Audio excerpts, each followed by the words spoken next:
Can you hear me? Yes, they're waving and all that kind of stuff. All right. So we're all ready to. You're ready. Go ahead. Okay, well, good late morning. So this is the last in the three science series. It's one, in a way, I know the most about, I'm most familiar with, just because of my career in neuroscience and clinical neurology. But it sounds a little obtuse. Receptor proteins. That's the theme we were talking about last week. Genes to messenger RNA to proteins. Well, we're more or less covering that the basic biological ground this time, except that we're talking about receptors, sensory receptors. But before we get to that,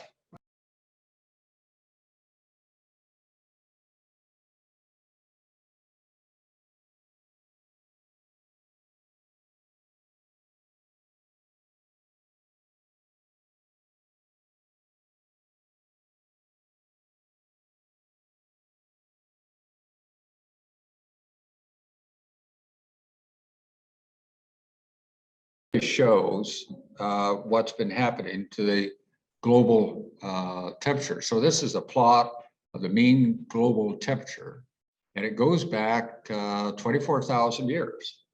So it's pretty obvious when you look at this. Oh, and it's relative to the warm years, that say the last 7,000 years. So that's kind of zero, that average. So you can see the end of the last glacial period here, and then the gradual warming. And then the steady temperature along here, and then this a large piece just below here just shows a little higher resolution, the last say 150 years, and the obvious increase in temperature, which we never or was never seen, never happened for the preceding, what is it, almost 10,000 years. So this is clearly an exception to the norm. It's a beautiful representation of this, and I could just as well, they could have superimposed CO2 levels on top of this. So carbon dioxide and temperature, and then this unnatural human created increase in temperature and CO2. So that goes back to the first talk. Just thought you'd like to see that. Oh, geez, stuck again. Oh, there we are. So let's just look at some recent Nobel Prize winners. There's just two or three I'm going to highlight. It's this medicine physiology prize is an interesting one because it does deal, many of the laureates get their prizes for curing this or that disease. And you'll see the 2015 roundworm parasites and malaria highlighted. And last year was on hepatitis C, but some of the others are, well, those are certainly interesting and important. But for me, I was quite taken with the prize back in 2014. Mary Britt Moser and her husband, Everett Moser, they're from Norway, and John O'Keefe from the UK, who preceded them by about 10 years in these kinds of studies, but for their identification of groups of cells in the temporal lobe that provide the brain with positioning information, kind of GPS-like information for the brain. And I sometimes think that patients with temporal lobe disease, particularly Alzheimer's disease and frontotemporal degeneration, maybe to a lesser extent, that their loss of sense of where they are positioned, it's not only memory, but maybe this position sense that's part of the way the temporal lobe works. So that was an interesting one that resonated with me. And the other one, 2017, which focused on the circadian rhythm. We are driven by innate rhythms, biological rhythms within the brain. This happens to highlight the sleep-wake cycle. And then there was, in 2019, William Kalin and Peter Ratcliffe and Greg Semenza, their work focused on cells that sense and adapt to oxygen unavailability. What really strikes me about their work and others' work, this must have evolved hundreds of millions of years ago, because almost every living species, right down to single cells, needs to know what about oxygen availability. So that was really fundamental work. Now, this is the Nobel, I'm just going to read this out, but this is the Nobel Committee. They're not very poetic, but this time they verge on it, at least in the second paragraph. So, but this is the setup to today's talk. One of the great mysteries facing humanity is the question of how we sense our environment. The mechanisms underlying our senses have triggered our curiosity for thousands of years. I'm not sure that's true. For example, how light is detected by the eyes, or how sound waves affect our inner ears, or more recently, how different chemical compounds interact with receptors in our nose and mouth, generating smell and taste. And we'll go back to that one at the very end of the talk. We also have other ways to perceive the world around us. And here's where the little bit of poetry comes. Imagine walking barefoot across a lawn on a hot summer's day. You can feel the heat of the sun, the caress of the wind, and the individual blades of grass under your feet. These impressions of temperature, touch, and movement are essential for our adaptation to the constantly changing surroundings of our life. Absolutely. Now, I don't know if any of you tried this at home. Remember I mentioned at the end of last week's talk, tried out with a paper clip, so you had 2 points to figure out what 2-point discrimination was like for you and your fingertips and on your lips and your forearm and your trunk and maybe your feet. And this really just plots that, but the point is, 2-point discrimination, or the ability to resolve small distances between stimulus sites, is the most acute, the best, in the flexor tips of the fingers, and especially the thumb, and not all of the thumb. We're talking about the end of the thumb and the end of the fingers. And guess what comes second? The lips. No surprise, I think, on that one. But look at the thigh, 40 to 45 millimeters. I mean, you actually have to be the threshold there. You could have 2 points, 40 millimeters apart. The subject still thinks that they're being stimulated at 1 point. Given that we're four-legged creatures, at least we were until a couple of million years ago, the toes should be very similar to the hands. Well, they're not quite. And it probably evolution has moved along. So the resolution on our toes is a lot less than it is on the flexor tips of our fingers, and especially the thumbs.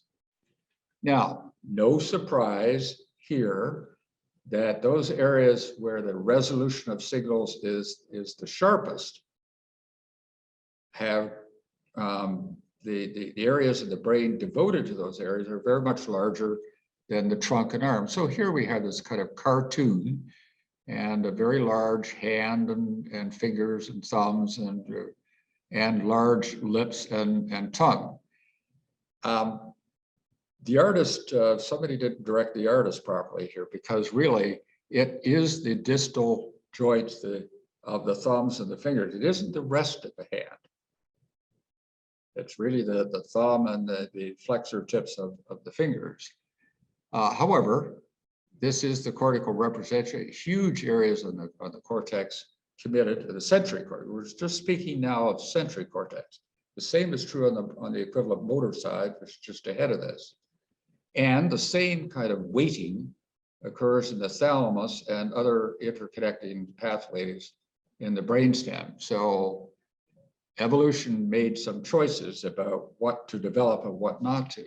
Well, what about our senses? Well, obviously light, photons of light falling on our eyes, and so those are light signals. Mechanical, touch pressure. We're going to spend a bit of time on that. Touch pressure, stretch and tension for our muscles and tendons. Position sense, well, where does that come from? Semicircular canals in our ears, the temporal bones, and also receptors in our muscles and tendons.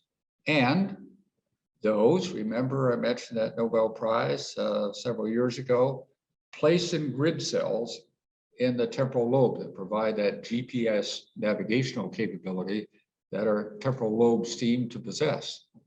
And did we ever think that our brain could detect magnetic fields? Probably. A lot of mammals can do this. Sharks navigate thousands of miles directly using the magnetic fields of the Earth to navigate with. So it wouldn't surprise me if some cells in the retina and in the inner ear can detect magnetic fields. Well, sound and hearing. On the chemical side, we're going to hear more about capsaicin, so that's part of red peppers, right? And if applied to the skin or our mouth, it feels hot and burning. And menthol, applied to the skin or lips, feels cool. So those are two tools that are going to come up in these talks. I'm not going to talk a lot about pain, except to mention that there is a Canadian side to this story, because Ron Milzak at McGill trained with Pat Wall in London, England, back in the 70s and 80s, and came up with this gate theory for controlling pain, meaning if you stimulated large fibers, touch pressure, sensory fibers, you could essentially lock off or diminish pain sensation. And we have oxygen and carbon dioxide centers. And I added here at the bottom 6 other senses. There are other senses other than these primary ones that we have. And they're complex integrated sensations. How do we read emotions? How do we read it in the intentions of others? Those are highly integrated sensory inputs, but also there's a lot going on in the brain doing that. So I just added that because we don't ordinarily think about that, but we should. Well, how do we sense and what about sensation and the roots of it through the stories of various Nobel Prizes and Nobel laureates before? Now, I know I'm very familiar with these papers. A bit of hero worship with me. But in 1906, Golgi, he developed a lot of stains so you could see nerve cells and their processes. And Ramon y Cajal in Spain, because they mapped the anatomy of the nervous system, the central and peripheral nervous systems. Now, they weren't looking at receptors or identifying different types of sensory fibers, but they mapped, at least there was an early roadmap for what we're going to talk about. And then the father of neurophysiology, the physiology of the nervous system, comes next with the Nobel in 1932. That was Charles Sherrington and what became Lord Adrian for their discoveries regarding the functions of neurons. It's a very kind of general comment. I'm not going to say more about that. But I'll tell you, the next one, Joseph Erlanger and Herbert Gasser, both Americans, from my point of view, provided some really relevant work back in the early 1940s for their discoveries relating to the highly differentiated functions of different nerve fibers, different sensory fibers. And the next 3 I know really well.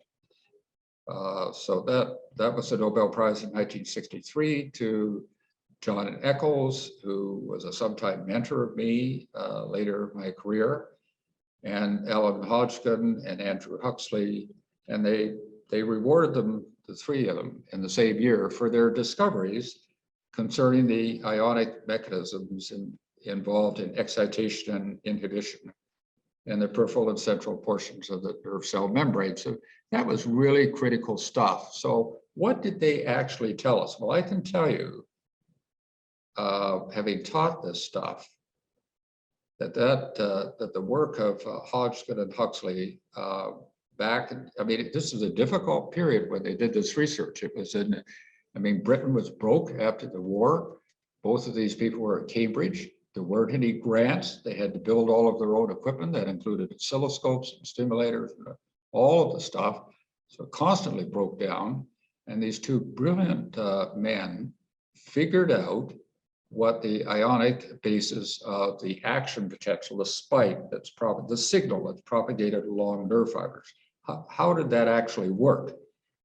And it was elegant. It was the Roger Federer of physiology, at least of neurophysiology, because they showed that the wave of depolarization as it moved down the nerve fiber was initially a depolarizing wave, and then within a millisecond or two, millisecond and a half, it reversed itself.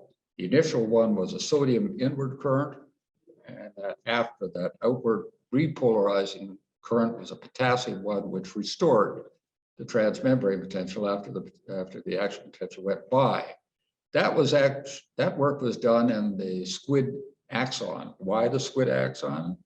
Because they're big axons. You could actually see them. They're so big, you could actually put big electrodes down the length of the interior. So it was a beautiful piece of work. And I noticed that even in textbooks that come out, say, in the last couple of years, they didn't change the figures, or at least the illustrations from the original. That says something. Now, what about transmission in the nervous system? Well, it really has two pathways, one older than the other. The one that Hodgkin and Huxley studied was continuous, meaning that that action potential is transmitted continuously along the nerve fiber without any kind of interruption along the way. It takes up a lot of space in the nervous system. It's metabolically expensive. It's old from an evolutionary point of view. And interestingly enough, fitting with that old part, is that that's where the thermal receptors are and the pain receptors and the nerve fibers related to them. The other form of transmission, which Huxley of the Hodgkin-Huxley pair went on to show, and incidentally was shown independently by a Japanese investigator during World War II, who had no idea what Huxley had shown, and showed the same result, meaning that these nerve fibers that might be, say, 10 microns in diameter, the active part of that action potential occurs at intervals that are separated by maybe 10 to 100 microns. And that's where the inward current and the outward active sodium and potassium currents occur. Now, saltatory conduction, that's what I'm talking about now, that occurs in myelinated nerve fibers. So that was probably a later evolutionary development, probably maybe a few million years ago. And it's far more efficient. It's metabolically much better than continuous conduction. And it allows you to, as I say, pack a lot more information in. But it sometimes suffers a problem with autoimmune diseases, and I'll get into that in a bit. It certainly is a big factor in multiple sclerosis.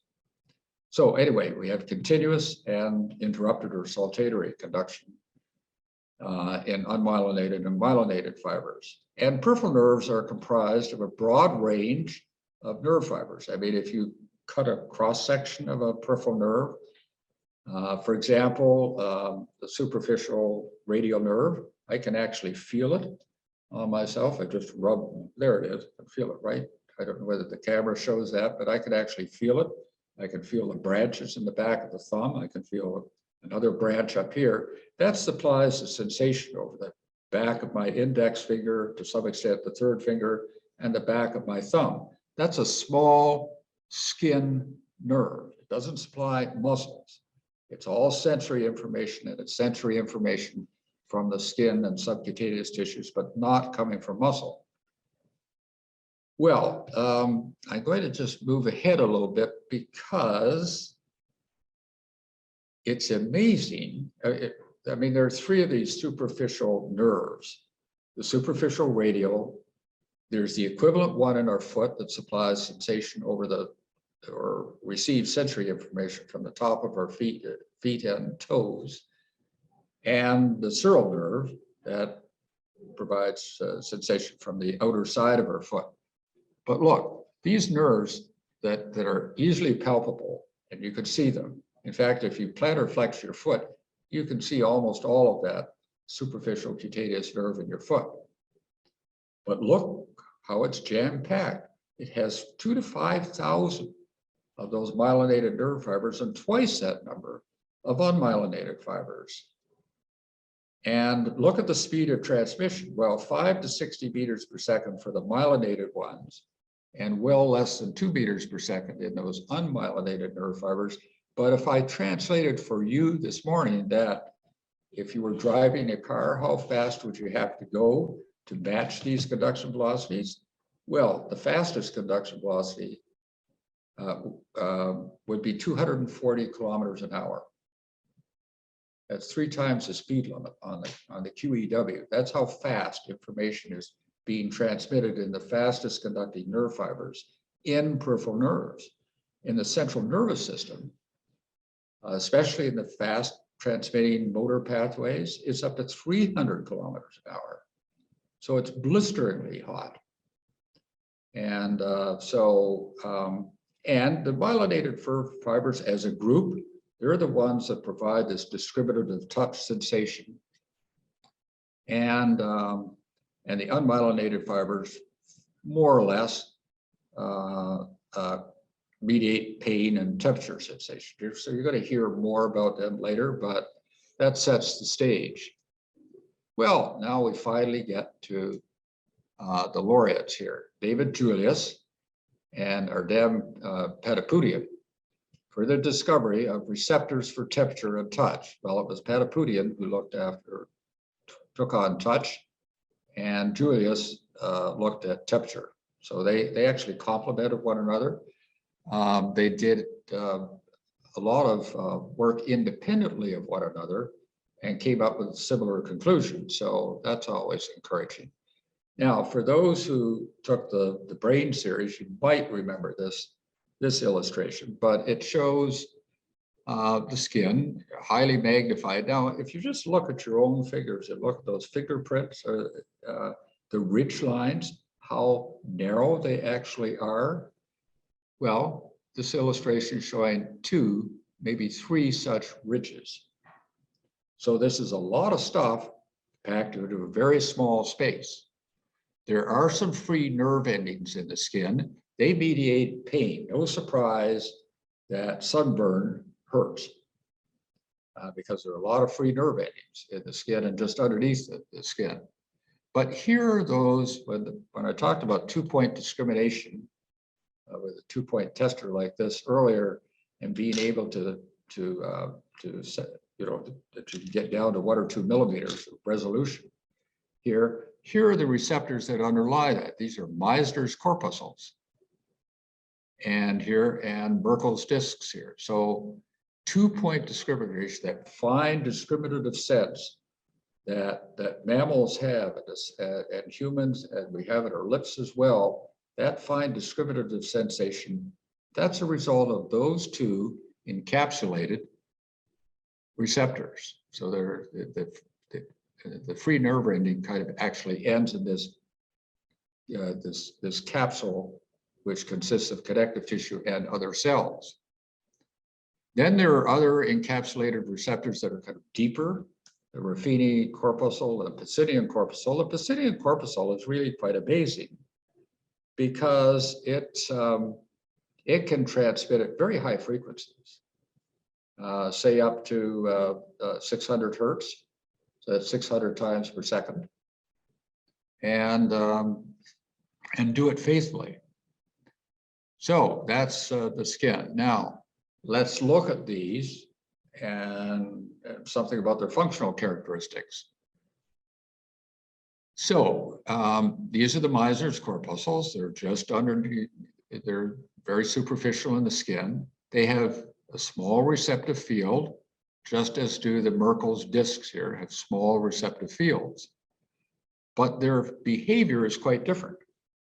For example, the Meissner's corpuscle here, it signals on and off.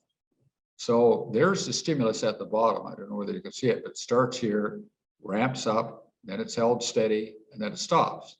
So this would be a sensory fiber that goes, when you turn on, it goes, stops. And then when at least when it starts, and then when it stops. So it's on, off. Many of our visual receptors are on-off receptors in the visual system, on-off. So, but the Merkel's disc, it just as discriminative, but it's slowly adapting. So here's the initial ramp up of the stimulus, and it stays the same and drops off. So, and then slows, but it continues throughout the period of stimulation and only stops when the stimulus stops. Those Ruffini, those encapsulated receptors that are further down, deeper beneath the skin surface, they have much larger receptor fields, far larger than these receptor fields here, because over the back of my hand and the palm of my hand and the forearm, the same receptors have very large receptive fields. I should say at this point, I don't have a figure to show it, but a hair follicle is probably the most localizable, the most discrete signal, because one hair often is connected to one nerve cell. So it's the one place in the body where you can actually stimulate one nerve cell, or at the most, maybe two. And you know exactly where that stimulus was. So when that mosquito landed on you, and you could just feel the hair, a hair or two kind of move, you know exactly where to swat it. Most of the time we fail, but anyway. Now, how does it all play out if somebody is reading Braille? So there's the Braille script here at the top. So there's the kind of the dot sticking up for A, B, C, and so on signals, and the fingers been kind of moving across the Braille message. And it's pretty obvious that the Merkel's disc encodes that information very well, but not so much the Meissner's corpuscle, kind of sloppy, and hardly at all for the Ruffini, and not so good for the Pisidian corpus. So the Merkel's disc are really important. Now, why do I bring this up? Because with diabetics, for example, they often develop troubles with their eyes, their retina, and they lose it and become functionally blind, unable to read newspapers and that kind of thing. And some of them take to Braille. But what's the problem? Because they often get a peripheral neuropathy, and the neuropathy begins in the distal extremities. And what's in the distal extremities but that fine discriminative touch, that ability to actually read Braille. So it can be a double hit. Now, this is some of the most elegant work. I know all three of these people, Valbo, Hegbarth, and Wallin. They did beautiful. The Karolinska Institute is a marvelous research institute in Sweden. And they do really creative work, and this was one of them. This was stuff that I was really interested in when I was in the UK, and then I visited their lab on a couple of occasions and learned the technique. The idea is actually pretty simple. They used a very fine tungsten electrode, insulated except at its tip. And it really, it's like me sticking an electrode into that superficial radial nerve here. Now they've shown it higher up at the elbow, but the usual site is around here, around the wrist here. So it's a small target, a 1 millimeter nerve. They stick this thing in. You would think it's uncomfortable. It isn't.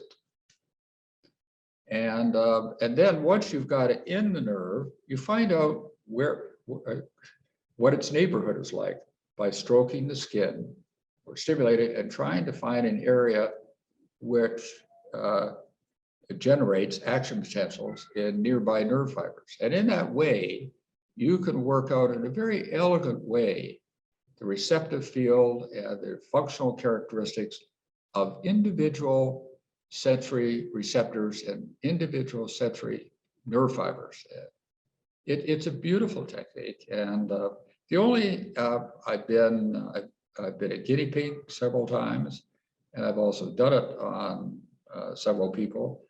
And as I say, it's not uncomfortable, but I do remember one person doing it on me, and all went very well until it got very close to a pain receptor. And I had the most excruciating, deep, boring, widespread pain in my ventral forearm related to that. And just a little movement of the electrode away, bingo, gone. So obviously the electrode was actually stimulating that pain fiber, or maybe two or three together. I don't know, but very elegant techniques. The reason why I'm pointing all of this out is that a lot of this stuff, the functional characteristics of the peripheral sensory system, was pretty well worked out. What wasn't worked out were the specific, the genetics and the structure of the receptor protein that actually translates the stimulus into the electrical signal. That's what this Nobel Prize is about. Now, here's another one just to follow it out. These are two, one is a pain receptor and another is a temperature receptor, or fiber here, but temperature receptor. And they've applied a heat stimulus here with a bulb. Here's the same technique of the valvo egg birth Wallin group stuck in the superficial radial nerve, just as I mentioned it. And here's the response from the thermal receptor. Well, it can kind of crank up the heat here, and it begins to fire here, and the firing frequency is almost directly proportional to the intensity of the thermal sensation, right? So that's what you see in the bottom here. And more along here. So the frequency is related to intensity of stimulus, right? That's for the thermal receptor. Now you look at the pain receptor at the top. It doesn't pay any attention to the kind of lower intensity stimuli. It's only when you get up to around 45 degrees, 40 to 45, now it's becoming disagreeable and unpleasant. Only then does this fiber fire away. So that's a pain fiber here and a thermal fiber here. So on we move. Now, the central, these different systems, pain and temperature, and mechanosensitivity, touch sensitivity, are actually carried in different pathways in the central nervous system. So just follow me on this, because here's a finger, and the red part here, the red fiber here, is a touch pressure receptor. I don't know, it's Merkel's disc or Meissner, I have no idea. But anyway, there's the cell body and the dorsal root ganglia. The dorsal root ganglia are just a few centimeters lateral to the spinal cord on both sides. Anyway, so the information goes into the spinal cord on the same side, connects with another nerve cell, and goes up the same side, goes up the back of the spinal cord on the same side. So we're talking about segregation now within the nervous system. On the other hand, pain and temperature information, thermal receptors or pain receptors, or those that bridge both, are carried into the spinal cord, connect with different interneurons at the spinal cord, and are carried up the opposite side of the spinal cord. Now you can see where this plays out, because if somebody injured or the spinal cord was cut on the opposite side, they would lose, guess what? Pain and temperature sense, but position sense, touch sensation, and vibration sensation would be impaired, because this is intact. Or if something happened to the back part of the spinal cord here, the person would lose touch pressure sensation, but they would still have thermal and pain sensation. Right? So that's the kind of, now we get to what these two guys actually did for their discoveries of receptors, but I needed to give you that background. Well, what did David Julius actually do? Well, and his work preceded his colleague or his friend by at least a decade and a half. Anyway, so this would be in the early 1990s. He identified a gene. So if you, whenever you talk about a protein, there's a gene that codes for it. So you always want to know both the receptor protein and the gene that codes for it. So he identified a gene, this is what he accomplished, which encoded a novel receptor ion channel. So I'm not going to say any more about this page because now this looks really busy, but stay with me on this because we'll just march through what he did or what he and his team did. So in the early 1990s, the goal of the team was to find the gene that coded for a capsaicin-sensitive channel. So I mentioned earlier, capsaicin is applied to a cell or applied to the skin or applied to the mucosa or tongue. It feels hot, certainly very warm. And so capsaicin, so search was for a gene that coded for capsaicin-sensitive channels. To which end, he developed a library of genes, DNA, from capsaicin-sensitive dorsal root ganglion cells. So he went to the dorsal root ganglion cells of rodents and harvested the genes and came up with a library of possible candidates for the gene. Follow me so far, right? Then by trial and error,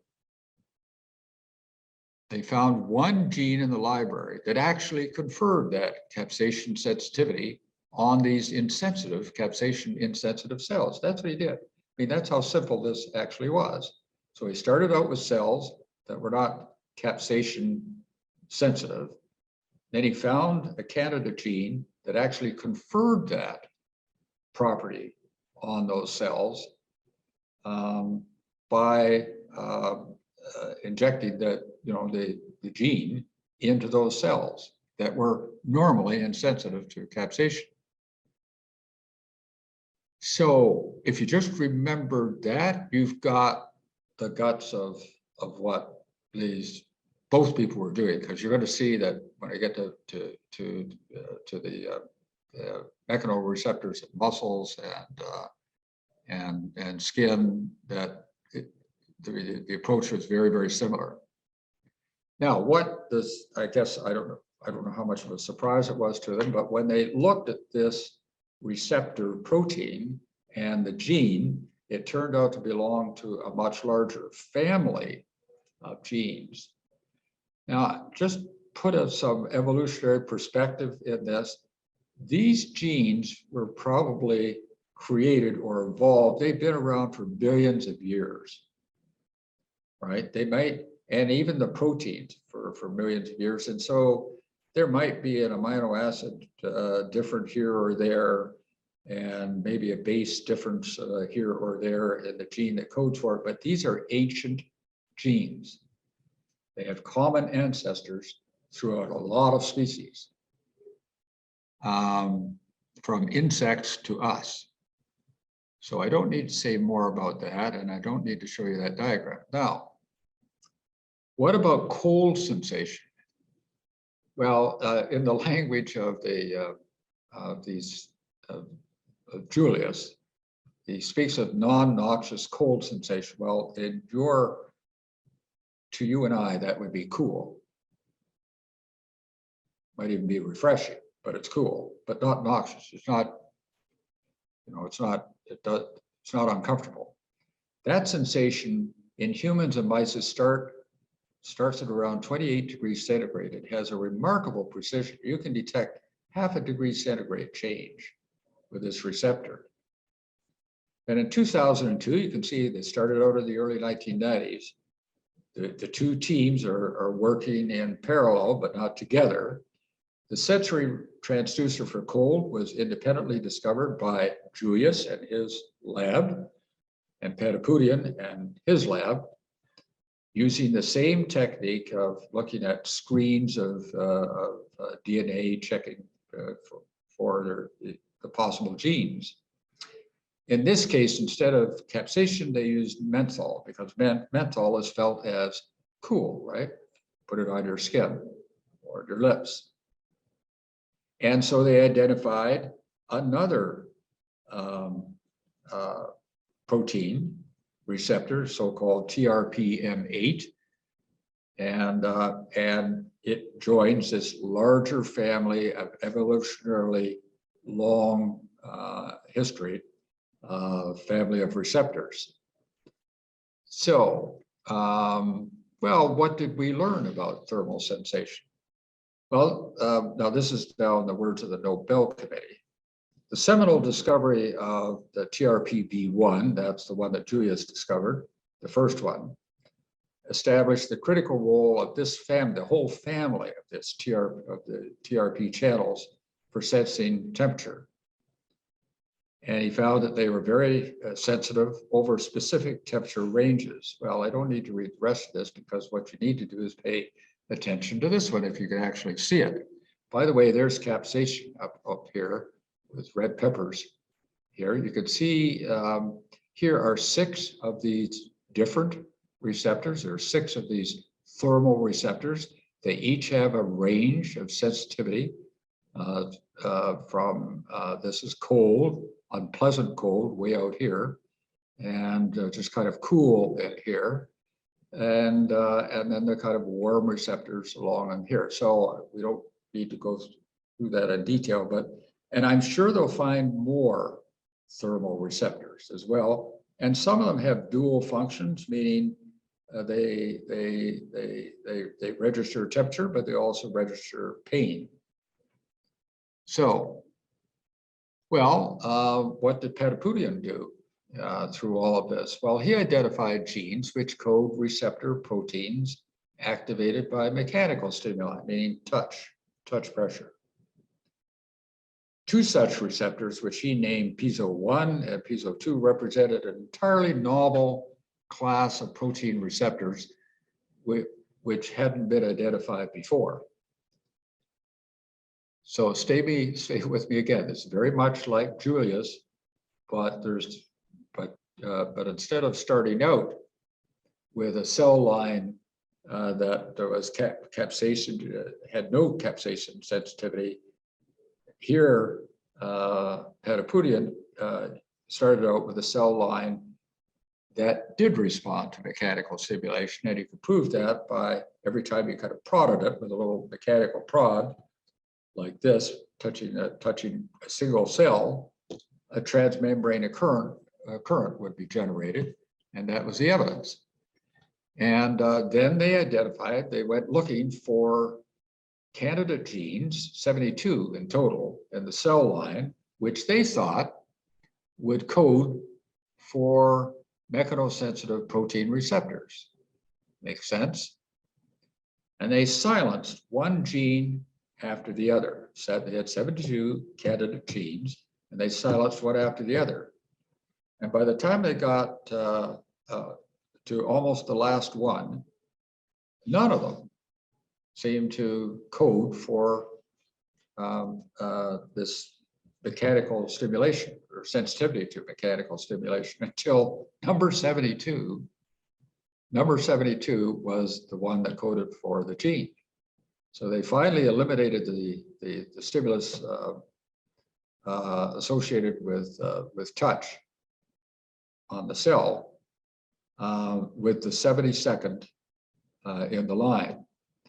So this is the receptor protein product of this gene, was named Piezo I. As further evidence of that, they said, well, okay, if that's what it does, if we insert that gene into cells that are not mechanically sensitive to touch, it should confer sensitivity to touch. And that's exactly what they did. They used embryonic kidney cells that normally are not sensitive to mechanical stimuli. But after they inserted the gene into those cells, the cells acquired mechanical sensitivity to touch. So, and his group identified another one, Piezo II. So, back to, just to remind you of what these Meissner's corpuscles here, Merkel's discs, Pisidian corpuscles, Ruffini bodies here, because in the next slide, we're going to see which of the Piezo I or Piezo II. Well, look at this. Merkel's discs, the Meissner's corpuscle, Pisidian corpuscle, Ruffini, hair follicle receptor, muscle spindle, or at least muscle and tendon receptors, all of them use the same protein receptor, all of them. Now, if we go on to the next here, what I haven't mentioned so far is we probably have many more receptors inside our body. After all, we have sensors that sense oxygen levels and CO2 levels, but also blood pressure. Receptors that tell us our bladder is full and we need to go, or that we're peeing, so we can tell the urethra is actually dilating. So any organ that's stretched or where there's pressure on it, whether it's the heart or arteries or veins, or it's a viscus, or it's the gut, the stomach, the large bowel, the small bowel, right down to red blood cells, all have some mechanosensitivity to them. And look at that. They more or less use the same, they're certainly in the same family. Piezo I and Piezo II, all of them. Well, what about the structure of this piezo? I mean, we haven't actually talked about what these receptors look like. So we've come to the piezo proteins. What do they actually look like? Well, we're familiar with what proteins look like and spike proteins with the COVID-19 virus. And last week we talked about enzymes and that are proteins. And we talked about their shape. But look at this. Piezo proteins are the largest transmembrane ion channel proteins identified to date. Over 2,500 amino acids, all linked up, one after the other, maybe with some side groups. And they have a central ion conducting pore. They also have, is it interesting, 3 large mechanosensitive blades, like this. I don't know if you can see my hand, but I don't have a third hand to do this, but 3 blades, which if they're pressed down, open a channel. So you press down on the leaves, open the channel. If ions can go through the channel, then an action potential can be generated. So there's the transition between the mechanical stimulus and the action potential in the nerve fiber that goes up to the spinal cord, brainstem, and so on. Well, what's it actually look like? Well, this is what it looked like. Wow. Do you know that this protein, now this is a kind of a cartoon-like version of it, but look at, this is the membrane here. This is outside the cell. This is inside the cell. This protein is so big, it crosses the membrane 38 times. Count up all these 38 times. These are other groupings that are added to these kind of bridging motifs here. But here's the picture.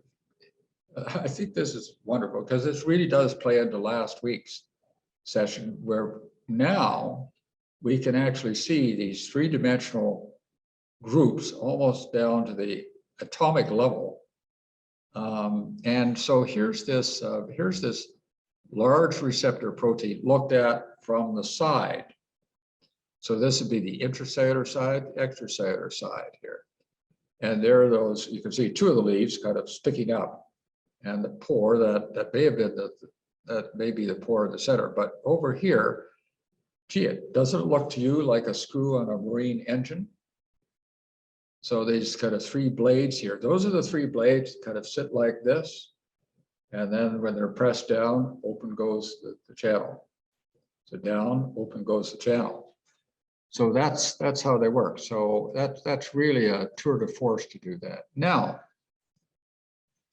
I haven't got a lot of time left, but I'm going to mention one thing. I'm not going to get into the details of this, but I had a colleague at the Mayo Clinic some years ago, Ed Lambert, and Ed was a really first-class scientist, and he'd done first-class work in respiration, but also on the neuromuscular side, and we shared an interest in that,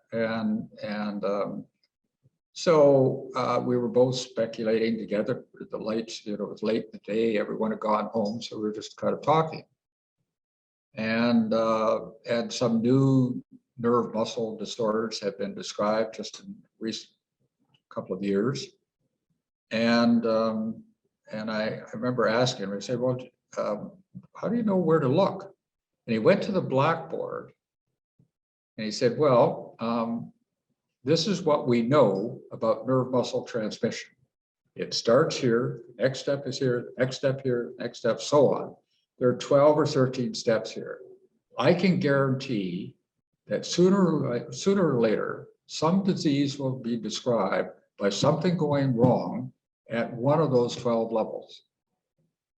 And you know what? Proved to be right for most of those levels, at least 8 or 9 of them when I checked it out the other day. It was a great way to think about things, and it was great. Well, this is exactly what these two groups have done, and they're kind of fans or kind of working on the side because they've said, gee, these transducer proteins are really complex. Mutations probably are going to occur. Some of them won't be good, and some might be disastrous. Well, that's unfortunately what's been found, because and there are a whole bunch of odd disorders that people had put names on and really didn't have a clue what was causing them. And here's the match in some cases. And here's one, just one. I'm just going to mention a couple of them here, but one, familial episodic pain syndrome 1. Isn't that's kind of the name a physician would come up with. But it's characterized by episodes of debilitating pain in the upper body, triggered by cold and physical stress and fasting. A whole bunch of these disorders have been described now. And here's the last one I'm going to mention. Patients with Piezo II deficiency, the one that relate mechanoreceptors that provide mechanical information from muscles about their length and tension in the muscles. No surprise that these patients would manifest unsteadiness walking, unsteadiness with moving their arms, and but also other things such as that affect bone, scoliosis, hip dysplasia, other skeletal problems, which tells you that those other tissues have piezo receptors in them, right? Is that right? That's right. That's how it turned out to be. So the concluding part of this, I don't need to say, just finish on one last thing. If you thought that was complex, just the other day in Nature in September, this is a receptor that lets insects sense. And an insect no more than a few millimeters has a complexity that would just blow your mind. I mean, look at the receptor here. This is one of their odorant receptors, of which they have many forms and shapes in a tiny little insect. And we're talking about one small subset of systems in this insect. I thought, wow, nature's really complex. But if you also look at it, you realize the hand of evolution in all of this, because it does come up with similar formulations, and they're shared across evolving families. And I think this is what's happened here. So that's it for this one. This one was fun. I was going to go through, and I brought my tuning forks with me and other things. So go through, but I think we're over time, right? Yeah. So any thoughts or questions? This was a really interesting one, a challenging one, but an interesting one. And I want to mention before we go any further that next week will be the Economics Prize, and following that, the Peace Prize by David Elkins, and then Velma Elkins has the privilege of being the last runner in this 6-week relay toward the end, and she's going to carry the Literature Prize. And I know that the next 3 will be excellent. So I've enjoyed it. I hope you have as well. Thank you.